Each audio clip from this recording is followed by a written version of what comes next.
دراصل اس fake invasion کا فوری تکنیکی سبب اسپین کی عدالت کا ایک اہم فیصلہ بنا۔ ہسپانوی عدالت نے اپنے ایک حالیہ فیصلے میں قرار دیا کہ جو تارکین وطن سمندر کے راستے اسپین کی حدود میں داخل ہوتے ہیں انہیں بغیر قانونی کارروائی اور پناہ کی درخواست سنے بغیر فوری طور پر واپس یا سمری پش بیک نہیں کیا جا سکتا، واپس نہیں بھیجا جا سکتا۔ اس کے برعکس جو لوگ زمین پر لگی باڑ پھلانگتے ہیں انہیں فوری طور پر واپس بھیجنے کا قانونی اختیار انتظامیہ کے پاس ہے۔ اس قانونی نقطے نے لوگوں کو زمینی باڑ کی بجائے سمندر کے چند میٹر کے فاصلے کو تیر کر پار کرنے کی ترغیب دی۔ اس اچانک بحران کے بعد اسپین کے وزیر اعظم پیڈرو سانچیز اور ان کی حکومت شدید سیاسی دباؤ میں آ گئی۔ اسپین کی حکومت نے حالات پر قابو پانے کے لیے فوری طور پر فوج تعینات کی اور سمندری حد بندی کے لیے 800 میٹر پر محیط ایک توسیع شدہ باؤنڈری اور رکاوٹیں پانی کے اندر بوائز اینڈ بیریئرز جو ہے نا، جو اوپر پانی کے اوپر تیرتا ہوتا ہے بوائے کہتے ہیں، وہ بوائز اینڈ بیریئرز وہ نصب کیے تاکہ سمندر کے ذریعے آنے والے راستے کو مکمل طور پر بلاک کیا جا سکے۔ لیکن سوال یہ پیدا ہوتا ہے کہ اتنی بڑی تعداد میں نوجوان اچانک سرحد پر پہنچے کیسے؟ حقائق اس بات کی نشاندہی کرتی ہیں کہ یہ اچانک نہیں ہوا۔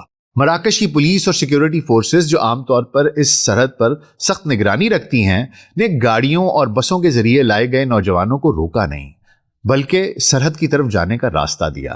بعض لوگ تو کہتے ہیں یہ خود ڈمپسٹرز میں اور ٹرکوں میں بھر بھر کر نوجوانوں کو وہاں لے کے آئے، ان کو جانے کا راستہ دیا اور انہیں سمندر کے ذریعے داخل ہونے کا موقع فراہم کیا۔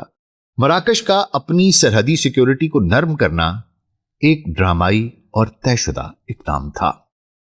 اچھا حضور، اس بات کو سمجھنے کے لیے کہ یہ افریقی ساحل پر واقع شہر اسپین کی ملکیت کیسے بنا، ہمیں تاریخ کے اوراق پلٹنے ہوں گے۔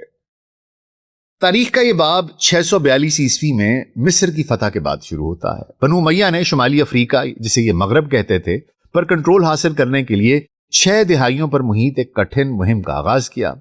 اس وقت ان کا مقابلہ بیزنٹائنز یعنی بازنطینی سلطنت کے ساحلی علاقوں اور اندرون ملک آباد خود مختار بربر یا امازغ قبائل سے تھا۔ 670 عیسوی میں عرب جرنیل عقبہ بن نافع، جن کے بارے میں اختلاف ہے، بعض لوگ کہتے ہیں کہ صحابی ہیں، بعض لوگ کہتے ہیں کہ تابع ہیں، انہوں نے موجودہ تیونس میں الکیروان کا شہر بسایا جو بنو امیہ کا بنیادی فوجی مرکز بن گیا۔ انہوں نے اٹلانٹک کے ساحل تک پیش قدمی کی، لیکن مقامی آبادی پر سختی کے باعث شدید رد عمل ہوا اور 683 میں بربر سردار کسیلا نے ان کو شہید کر دیا، جس سے عرب افواج کو عارضی طور پر پیچھے ہٹنا پڑا۔ اس کے بعد 698 میں جرنیل حسان بن النعمان نے کارتھیج فتح کر کے بازنطینی حکومت کا مکمل خاتمہ کر دیا یہاں پر۔ تاہم حسان کا مقابلہ ایک بربر ملکہ دیہیا سے ہوا، جسے عرب تاریخ میں الکاہنہ کہا جاتا ہے۔ کاہنہ نے گوریلا جنگ، ایک گوریلا وارفیئر شروع کی، اس نے ایمبوشز کیے، گھاتیں لگائیں، فصلیں جلائیں، اور اس کی حکمت عملی کافی دیر تک بڑی کامیاب بھی رہی اور 20 سال تک ان کو لڑنا پڑا، لیکن بالآخر 702 میں اسے شکست ہو گئی۔ اس کے بعد بنو امیہ کے نئے گورنر موسیٰ بن نصیر، انہوں نے حکمت عملی تبدیل کی۔ انہوں نے زبردستی کی بجائے سفارت کاری اور بربر قبائل کو اسلام میں شامل کر کے ان کو دعوت دی اور اسلام میں شامل کیا، اور انہیں فوج میں برابر کا شریک بنایا، ان کو عزت دی۔ اور پھر انہی بربروں میں ایک انتہائی قابل کمانڈر طارق بن زیاد بھی شامل تھے، جنہیں موسیٰ بن نصیر نے طنجہ کا گورنر مقرر کر دیا۔ 710 تک تقریباً پورا شمالی افریقہ خلافت امویہ کے تحت آ چکا تھا، سوائے ایک مضبوط قلعہ بند شہر کے، اور وہ شہر تھا سیوٹا، وہی سیوٹا جس میں کہ یہ امیگرنٹس کا انویژن کہتے ہیں فیک ہوا۔ اچھا حضور، سیوٹا جسے لاطینی میں سیپٹم کہا جاتا ہے، مراکش کے ساحل پر ایک قلعہ بند جزیرہ نما پر واقع تھا۔ یہ شہر کاؤنٹ جولین کے زیر اثر تھا، جو کہنے کو تو بازنطینی سلطنت کے ماتحت تھا، لیکن اس کے معاشی اور سیاسی تعلقات اسپین کی وزگت مملکت کے ساتھ تھے، کیونکہ وہ پاس تھے، ان کے ساتھ تجارت بھی تھی، ان کے ساتھ وہ یہ اپنی دفاع کے لیے بھی ان کے اوپر منحصر تھے، تو ان کے ساتھ ان کے بڑے تعلقات تھے۔ اچھا، اس وقت وزگت اسپین میں شدید خانہ جنگی چل رہی تھی، اور جو موجودہ کنگ تھے ان کو کنگ روڈرک نے طاقت کے زور پر اقتدار سے ہٹا کر خود اقتدار سنبھال لیا۔ اچھا، بعد کی عیسائی روایتوں میں یہ داستان مشہور ہوئی کہ روڈرک نے کاؤنٹ جولین کی بیٹی کو اپنے دربار میں بے عزت کیا تھا، جس کا بدلہ لینے کے لیے جولین نے مسلمانوں کو اسپین پر حملہ کرنے کے لیے اکسایا کہ بھائی مجھے چھوڑ دو، تم اس طرح کرو، یہ پار کرو اسٹریٹ آف جبرالٹر اور سیدھا اسپین پر حملہ کرو، ان کے پاس بڑی دولت ہے، طاقت ہے۔ لیکن جدید مورخین اس قصے کو رومانی داستان قرار دیتے ہیں۔ جولین کا اصل مقصد اپنی بقا تھا۔ وہ قسطنطنیہ سے الگ تھلگ موسیٰ بن نصیر کی بڑھتی ہوئی پیش قدمی سے گھرا ہوا اور اسپین کی شکست خوردہ سیاسی دھڑبندی کا اتحادی تھا، اور اسے نظر آ رہا تھا کہ اگلا نمبر میرا ہے۔ اس نے اپنے اقتدار کو بچانے کے لیے طارق بن زیاد سے معاہدہ کیا۔ چونکہ مسلمانوں کے پاس اس علاقے میں بحری بیڑا نہیں تھا، اس لیے کاؤنٹ جولین نے اپنے تجارتی بحری بیڑے کو جو اس کے جہاز تھے، بحری جہاز تھے، ان کو طارق بن زیاد کو فراہم کیا، جن کے ذریعے 7,000 بربر مجاہدین کو 711 عیسوی کی بہار میں جبل الطارق کے ساحل پر اتارا گیا۔ طارق بن زیاد کا ایک مشہور واقعہ جو ہم سب نے سن رکھا ہے کہ طارق بن زیاد نے اسپین پہنچ کر اپنے جہاز جلا دیے تھے، بحری جہاز، تاکہ فوج کے پاس پیچھے جانے کا یا پیچھے ہٹنے کا راستہ نہ رہے۔ تاریخی اعتبار سے اس واقعے کی تصدیق نہیں ہوتی، نہ اس کی سند ملتی ہے، اور مورخین اسے بعد کے ادوار کی کہانی کہتے ہیں۔ مورخین کے مطابق در حقیقت وہ جہاز طارق بن زیاد کی ملکیت تھے ہی نہیں، وہ کاؤنٹ جولین کے تجارتی جہاز تھے، اور اپنے اتحادی کے جہاز کو تباہ کرنا سیاسی اور معاشی طور پر ناممکن تھا، اور اس سے رسد اور کمک کا راستہ بھی بند ہو جاتا۔ یہ جہاز بعد میں بھی موسیٰ بن نصیر کی مزید افواج لانے کے لیے استعمال ہوتے رہے۔ اچھا، طارق بن زیاد حضور، اس نے آئیبیرین جزیرہ نما کے جنوبی کنارے پر واقع ایک عظیم الشان چٹان کے قریب ڈیرے ڈالے۔ اسی مناسبت سے اس پہاڑ کو جبل الطارق، آج بھی طارق بن زیاد کے نام سے اس پہاڑ کو جبل الطارق یا طارق's ماؤنٹ کہا گیا، جو وقت کے ساتھ ساتھ بگڑ کر جبرالٹر بن گیا۔ جبل الطارق کو اپنی بیس بنا کر طارق بن زیاد نے پیش قدمی کی، اور جنگ وادی القا بیٹل آف گواڈلیٹ میں کنگ روڈرک کی فوج کو شکست فاش دے دی۔ اگلے 700 سالوں میں مسلمانوں نے تقریباً پورے جزیرہ نما پر کنٹرول حاصل کر کے الاندلس کی بنیاد رکھی۔ تقریباً حضور اگلے 750 سال تک پھر مسلمانوں نے اسپین پر حکومت کی، اور اس دور میں شمال سے عیسائی مملکتوں کے ری کانکسٹا یعنی اسپین کو دوبارہ فتح کرنے کی عیسائیوں کی جانب سے تحریک چلتی رہی، اور پھر 1212 میں جنگ عقب میں مسلمانوں کو شدید ہزیمت کا سامنا اٹھانا پڑا۔ 1415 میں پرتگال کے شاہ جان اول نے مراکش کے میرینیڈ سلطنت سے سیوٹا پر اچانک حملے کے ذریعے اس پر قبضہ کر لیا، سیوٹا پر۔ اب آپ سوچئے کہ یہ کب 1415 میں پرتگال نے حملہ کیا، اور انہوں نے اس سیوٹا کے علاقے میں جس پر اس زمانے میں میرینیڈ یہ مسلمانوں کی حکومت تھی، اس وقت مراکش نہیں بنا تھا، ان سے اس نے یہ سیوٹا اپنے قبضے میں کر لیا۔ اور حضور پھر اس کے بعد 2 جنوری 1492 کو غرناطہ کے آخری حکمران ابو عبداللہ، ان کی شکست کے ساتھ الاندلس میں مسلم اقتدار کا سورج ہمیشہ ہمیشہ کے لیے غروب ہو گیا۔ ابتدا میں مسلمانوں کے ساتھ مذہبی آزادی کا معاہدہ کیا گیا، لیکن جلد ہی 1501 سے 1526 کے درمیان اسلام کو ممنوع قرار دے دیا گیا۔ جن میں مسلمانوں نے ظاہری طور پر عیسائیت قبول کی، انہیں موریسکوز کہا گیا۔ بالآخر 1609 سے 1614 کے درمیان شاہ فلپ سوم کے حکم پر تقریباً 3.5 لاکھ موریسکوز کو اسپین سے زبردستی نکال کر شمالی افریقہ دیس نکالا دے دیا گیا۔ اچھا حضور، 1578 میں پرتگال کا بادشاہ سیباسٹین وہ مراکش میں ایک جنگ میں مارا گیا۔ اچھا، وہ نوجوان تھا، اس کی شادی نہیں ہوئی تھی، اس کا کوئی وارث بھی نہیں تھا۔ اس کے بعد پرتگال میں جانشینی کا بحران پیدا ہو گیا۔ 1580 میں اسپین کے شاہ فلپ دوم نے پرتگال پر قبضہ کر کے پورا آئیبیرین یعنی اسپین اور پرتگال ایک آئیبیرین یونین کی بنیاد رکھ لی، اور اس نے دونوں پر قبضہ کر لیا، جس کے تحت اسپین اور پرتگال 60 سال تک ایک ہی بادشاہ کے تحت رہے۔ اچھا حضور، 1640 میں پرتگالی اشرافیہ نے اسپین کے خلاف بغاوت کر کے اپنی آزادی کا اعلان کر دیا، اور پرتگال کی تمام عالمی نوآبادیات کو یہ اختیار دے دیا گیا کہ وہ چاہیں تو پرتگال کے زیر اثر واپس چلی جائیں، یا چاہیں تو اسپین کے ساتھ رہیں۔ اب آپ کو میں نے بتایا تھا کہ سویٹا جو ہے یہ پرتگالیوں نے فتح کیا تھا، لیکن جب اسپین نے پورے کا پورا پرتگال قبضہ کر لیا، اس کی ساری نوآبادیات بھی ان کے پاس آ گئیں، سویٹا بھی اسپین کے پاس آ گیا۔ اب جب انہوں نے بغاوت کی تو سب کو کہا کہ بھئی تم نے جانا ہے تو پرتگال کے ساتھ چلے جاؤ، نہیں تو اسپین کے ساتھ رہو۔ تو برازیل، گوا، موزمبیق اور مکاؤ، انہوں نے کہا جی ہم واپس پرتگالی بادشاہ کے ساتھ جانا چاہتے ہیں، اور وہ واپس چلے گئے۔ لیکن سویٹا نے ایک منفرد فیصلہ کیا۔ سویٹا کی مقامی کونسل اور شہریوں نے اسپین کی اندلس والی پٹی کے ساتھ اپنے گہرے معاشی روابط اور ہسپانوی فوجی دستوں کی موجودگی کے باعث پرتگال کی بجائے اسپین کے شاہ فلپ چہارم کے ساتھ رہنے کے حق میں ووٹ دیا، اور بالآخر 1668 میں معاہدہ لزبن کے تحت پرتگال نے باقاعدہ طور پر سویٹا اسپین کے سپرد کر دیا۔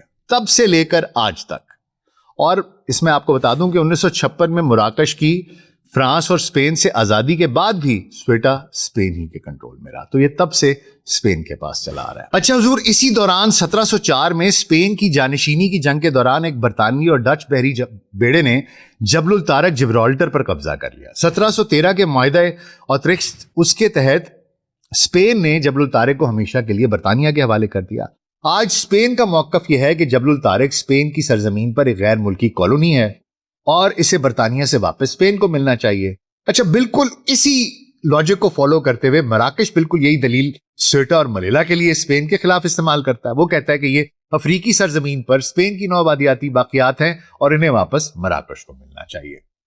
اچھا حضور، موجودہ دور میں ذرا آ جاتے ہیں اور دیکھتے ہیں کہ ابھی کہانی کیا ہے. یہ تو میں نے آپ کو اس کی تھوڑی سی تاریخ بتا دی ہے. موجودہ دور میں مراکش سویٹا کی سرحد کو اپنے سیاسی مفادات کے لیے ایک ہائبرڈ بارڈر کے اور ایک سفارتی دباؤ کے ہتھیار کے طور پر استعمال کرتا ہے.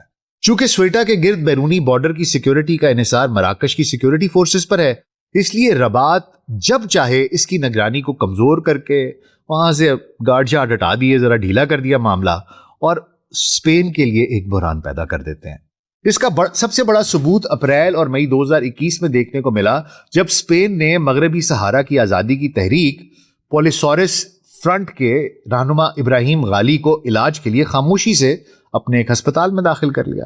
تو مراکش کو یہ پتا چل گیا، وہ بڑے برہم ہو گئے، وہ تو سیخپا ہو گئے، اور انہوں نے انتقاماً سیوٹا کی سرحد کھول دی اور صرف 48 گھنٹے کے اندر 8000 سے زائد افراد سرحد پار کر گئے، جس سے اسپین میں ایک سیاسی طوفان آ گیا.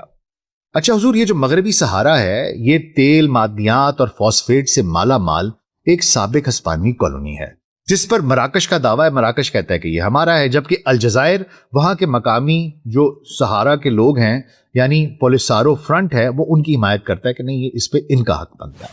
اسپین طویل عرصے تک اس معاملے میں غیر جانبدار رہا کہ وہ کہتا تھا بھائی اپنا معاملہ خود حل کرو، ہمیں نہیں پتا، نہ وہ مراکش کی طرف تھا نہ الجزائر کی طرف تھا. لیکن سیوٹا کے ذریعے پیدا کیے گئے اس انسانی بحران کے دباؤ میں آ کر پھر مارچ 2022 میں ہسپانوی وزیر اعظم پیڈرو سانچیز نے اپنی تاریخ کو تبدیل کرتے ہوئے مغربی صحارا پر مراکش کی خود مختاری کے منصوبے کی حمایت کر دی. اب یہ بار بار سویٹا میں بارڈر ڈھیلا کرتے تھے، ان کو تنگ کر رہے تھے، بلیک میل کر رہے تھے، تو انہوں نے کہا کہ ہاں جی یہ جو مراکش ہے نا اس کا دعویٰ درست ہے. اچھا حضور، یہ ہسپانوی فیصلے الجزائر کے لیے بڑے تشویشناک تھے اور انہوں نے اسپین کے ساتھ اپنے سارے معاہدے معطل کر دیے اور گیس کی فراہمی بھی کم کر دی. اب یہ اسپین کے لیے فردر ایک پرابلم ہو گئی، وہ دباؤ میں آ گئے اور دباؤ میں آ کر حال ہی میں اسپین نے دوبارہ الجزائر کے ساتھ تعلقات استوار کرنے کی کوشش کی اور ہسپانوی وزیر اعظم نے الجزائر کا دورہ کیا. جب یہ دورہ کیا تو جواب میں مراکش نے ایک بار پھر یہ سیوٹا کی سرحد پر نگرانی میں نہ صرف کمی کی بلکہ ہزاروں تارکین وطن کی مدد کی. یہ ڈمپسٹر بڑھ کے لوڈر بھر کے لے کے گئے وہاں پر تاکہ یہ جو امیگرینٹس ہیں ان کا ایک سیلاب اسپین کے علاقے سویٹا میں داخل ہو سکے. اور حضور اس میں اسرائیل اور امریکہ کی بھی ایک گہری چال ہے جو میں آگے چل کر آپ سے ڈسکس کرتا ہوں. پہلے ذرا یہ سمجھ لیجئے کہ سیوٹا کا یہ بحران جو ہے نا یہ صرف تارکین وطن کی نقل مکانی کا مسئلہ نہیں ہے، بلکہ یہ عالمی سمندری راستوں پر کنٹرول کا ایک انتہائی اہم جیو اسٹریٹجک معاملہ بھی ہے. دیکھیے آبنائے جبل الطارق، یہ جو اسٹیٹ آف جبرالٹر ہے، یہ دنیا کا اہم ترین سمندری چوک پوائنٹ ہے جہاں سے سالانہ 1 لاکھ سے زائد تجارتی اور تیل کے جہاز گزرتے ہیں. اس وقت دنیا کے 2 بحری راستے جو بڑے چوک پوائنٹس تھے وہ اس وقت شدید دباؤ کا شکار ہیں. پہلے آبنائے ہرمز، اسٹریٹ آف ہرمز خلیج فارس میں جاری کشیدگی اور ایران کے اثر و رسوخ کے باعث معطل ہے.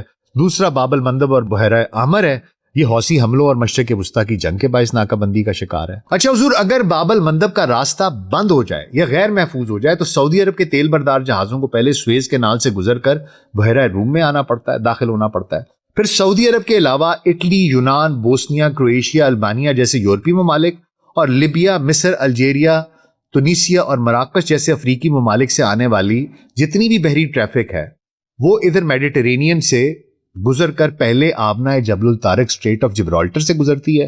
اس میں سے گزرنے کے بعد پھر یہ بحیرہ اوقیانوس یا اٹلانٹک اوشن میں گزرتی ہے. پھر ادھر سے جس نے یورپ اور امریکہ جانا ہوتا ہے ادھر نکل جاتے ہیں، اور جنہوں نے ایشیا آنا آتا ہے وہ پورے افریقہ اور کیپ آف گڈ ہوپ کا لمبا چکر کاٹ کر واپس بحیرہ ہند میں داخل ہوتے ہیں.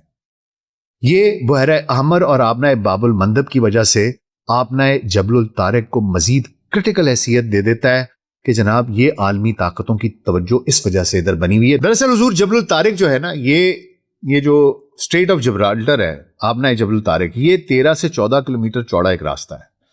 اس کا شمالی ساحل جو ہے یہ جبل الطارق اور البصیرس ہے، اور جو جنوبی ساحل ہے یہ سیوٹا پر تقریباً یہ اس بحری گزرگاہ کی 2 حدود ہیں. سیوٹا میں بار بار سیکیورٹی کا بحران پیدا کرنے کا مقصد اسپین کے لیے سیوٹا پر حکومت کرنا مشکل سے مشکل بنانا ہے. کیوں؟ تاکہ اس وجہ سے وہ یہاں پر الجھا رہے، تاکہ آبنائے جبل الطارق کے اس اہم چوک پوائنٹ پر اسپین کا کنٹرول اور اثر و رسوخ کمزور پڑتا جائے. یہ محض ایک اتفاق نہیں ہے بلکہ دنیا کے اہم بحری راستوں پر یکے بعد دیگرے پیدا کیے جانے والے بحرانوں کی ایک کڑی ہے۔ حال ہی میں امریکی کانگریس کی بجٹ رپورٹ میں سویٹا کو جغرافیائی طور پر اسپین میں نہیں بلکہ مراکش کی حدود کا حصہ دکھایا گیا۔ وہ کہ واشنگٹن نے باضابطہ طور پر اس پر ہسپانوی خود مختاری کے خاتمے کا کوئی اعلان نہیں کیا، لیکن دس از ہاؤ دے پلے۔ یہ آنے والے وقتوں میں ایک پالیسی شفٹ کی طرف اشارہ ہوتا ہے کہ دیکھو بیٹا، ہم نے اس کو مراکش میں شامل کر دیا، یہ غلطیاں نہیں ہوتی، یہ ڈیلیبریٹ ہوتا ہے۔ مراکش ابراہیمی ایکارڈ پر دستخط کرنے والے چند مسلمان ممالک میں سے ایک ہے۔ یہ شہر اگر مراکش کے پاس آ جاتا ہے تو اس کا مطلب ہے کہ آبنائے جبل الطارق پر اسرائیلی اور امریکی کنٹرول ہوگا، جو اس وقت ایک انتہائی کرٹیکل چوک پوائنٹ ہے۔ اچھا حضور، حقیقت یہ ہے کہ یہ جو فیک امیگرنٹس کا یہ سارے کا سارا ڈرامہ ہے، یہ جو بحران ہے، اس کے پیچھے امریکہ اور اسرائیل کا ہی ہاتھ ہے، اور اسپین کو صرف اس بات کی سزا دی جا رہی ہے کہ اسپانوی وزیر اعظم پیڈرو سانچیز نے غزہ میں جاری مظالم اور نسل کشی پر انتہائی سخت اور غیر متزلزل موقف اختیار کیا تھا۔ اسپین نے نہ صرف اسرائیل کو ہتھیاروں کی فروخت معطل کی بلکہ فلسطین کی ریاست کو باقاعدہ تسلیم کر لیا۔ اس کے ساتھ ساتھ اسپین نے یورپی یونین کے اندر بھی اسرائیل کے خلاف اقتصادی پابندیوں کی حمایت کی۔ اسرائیل اور امریکہ کے لیے اسپین کا یہ آزادانہ موقف ناقابل برداشت تھا۔ چنانچہ اسپین کو سیاسی طور پر بلیک میل کرنے اور اندرونی طور پر کمزور کرنے کے لیے اس کی سب سے نازک رگ یعنی سیوٹا کی سرحد پر حملہ کیا گیا۔ اس منصوبے کے حضور 3 پہلو ہیں۔ پہلا ابراہیمی معاہدے ہیں۔ 2020 میں امریکہ کی ثالثی میں ابراہیمی معاہدوں کے تحت مراکش نے اسرائیل کے ساتھ تعلقات قائم کیے۔ بدلے میں ٹرمپ کی امریکی انتظامیہ نے مغربی صحارا پر مراکش کے قبضے کو تسلیم کر لیا۔ اسرائیل اور امریکہ کا مراکش پر گہرا اثر و رسوخ ہے۔ مراکش کو استعمال کر کے سیوٹا میں یہ مصنوعی بحران پیدا کروایا گیا تاکہ یورپی یونین اور اسپین میں یہ تاثر پھیلے کہ اسپین کے حالات خراب ہو چکے ہیں اور موجودہ حکومت سرحدوں کی حفاظت میں ناکام ہو چکی ہے۔ میں آپ کی خدمت میں عرض کرتا رہتا ہوں، یہ امیگرنٹس کا جو ایشو ہے، اس کو جان بوجھ کر اس وقت پورے یورپ میں بڑھاوا دیا جا رہا ہے، بالخصوص مسلمانوں کو لے کے کہ مسلمان یورپ میں بڑی تعداد میں ہجرت کر کے آ رہے ہیں، یہ یورپ کی ثقافت اور مذہبی توازن کو بگاڑ رہے ہیں، سیاسی توازن کو بگاڑ رہے ہیں۔ اس وجہ سے اسپین اور یورپ کی انتہائی دائیں بازوں کی جو سیاسی جماعتیں ہیں، وہ اس وقت اسپین کے وزیر اعظم اور ان کی پالیسیوں پر شدید تنقید کر رہے ہیں، اور یہ ان کو ایک موقع فراہم کیا ہے امریکہ اور اسرائیل نے جان بوجھ کر تاکہ اس کو کمزور کیا جا سکے۔ دوسرا، اسرائیل کی دھمکی ہے حضور اسپین کی طرف سے فلسطین کو تسلیم کیے جانے کے فوراً بعد نتنیاہو کا بیٹا یائر نتنیاہو، اس نے اور متعدد سفارتی ذرائع نے بیانات دیے کہ جی مسلمانوں کو چاہیے کہ وہ اسپین کے قبضے سے سیوٹا اور ملیلا کو آزاد کروا لیں۔ یہ محض ایک بیان نہیں تھا بلکہ اسپین کے لیے واضح اشارہ تھا کہ ہم سے ٹکر لے کر تم سکون سے نہیں بیٹھ سکو گے۔ اسی دوران امریکی کانگریس کی کمیٹی نے پہلی بار ایسی زبان اور دستاویزات استعمال کی جن میں سیوٹا اور ملیلا کو مراکش کی سرزمین کے طور پر دکھایا گیا، جس کا مقصد اسپین سے نیٹو کی روایتی حمایت کو واپس لینا اور اسپین کے سیوٹا اور ملیلا پر دعوے کو کمزور کرنا ہے۔ تیسرا، اسپین کا آبنائے جبرالٹر پر اثر کم کرنے کی کوشش۔ واشنگٹن اور تل ابیب یہ چاہتے ہیں کہ اگر باب المندب اور بحیرہ احمر ان کے ہاتھ سے نکل رہے ہیں تو وہ کم از کم آبنائے جبل الطارق اسٹریٹ آف جبرالٹر پر اسپین کے خود مختار کنٹرول کو کمزور کر کے یہاں اپنا اثر و رسوخ قائم کرے تاکہ اسپین اپنی غیر جانبدار اور فلسطین دوست خارجہ پالیسی سے پیچھے ہٹنے پر مجبور ہو جائے۔ اچھا حضور، سیوٹا میں ہم یہ جو کچھ دیکھ رہے ہیں وہ نہ تو محض تارکین وطن کی اچانک پیش قدمی ہے اور نہ ہی کوئی قدرتی بحران ہے۔ یہ تاریخ، جغرافیہ، قانون اور جدید جیو پالیٹکس کے امتزاج سے تیار کیا گیا ایک ایسا ہتھیار ہے جسے اسپین کے خلاف استعمال کیا جا رہا ہے، اور اسپین کا جرم صرف یہ ہے کہ اس نے انسانی حقوق کی بات کی، غزہ میں نسل کشی کے خلاف آواز اٹھائی اور فلسطین کی خود مختاری کو تسلیم کیا، اور اس کی قیمت اسے اپنے جنوبی افریقی بارڈر پر ایک مصنوعی سیکیورٹی بحران کی صورت میں چکانی پڑ رہی ہے، اور عالمی بحری راہداریوں پر کنٹرول بھی اس کا ایک اہم فیکٹر ہے۔ اسی لیے عالمی سیاست کا یہ سچ جاننا ہر باشعور ناظر کے لیے ضروری ہے۔ اس پورے معاملے پر آپ کی کیا رائے ہے؟ کامنٹس میں مجھے ضرور بتائیے گا۔ اپنا بہت خیال رکھیے گا۔ شکریہ۔